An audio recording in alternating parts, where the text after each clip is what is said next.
Alors ça, c'est ce qu'on a effectivement constaté dans une précédente étude qu'on a sortie. On s'est aperçu effectivement que les organisations criminelles, le crime organisé, s'était investi sur les vols, et notamment les vols sans violence, dont les cambriolages, jouant sur l'effet de volume, c'est-à-dire en commettre beaucoup, beaucoup, même si parfois les butins sont pas énormes, et avec des risques qui sont parfois moins importants que lorsqu'ils commettent des vols à main armée ou du trafic de stupéfiants. Donc ils ont investi un nouveau marché criminel, pensant d'ailleurs à raison au début, en tout cas quand ça a recommencé à augmenter au début de l'année 2008, que les policiers et les gendarmes étaient un peu moins attentifs à ce type de faits par rapport à des faits criminels beaucoup plus graves. Et pourquoi commettre beaucoup, beaucoup de cambriolages, comme vous dites, en accélérant justement, en semant un peu la panique dans certains quartiers?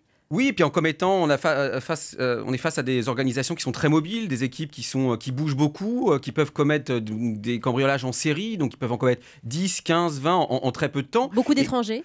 alors, il y a une augmentation, en tout cas, la majorité reste quand même commise par des personnes de nationalité française, mais Oui. on note depuis 2008 une augmentation, effectivement, de la part des personnes mises en cause par la police de nationalité étrangère, notamment issues des pays des Balkans ou de Géorgie, par exemple. On note une hausse constante des cambriolages en France.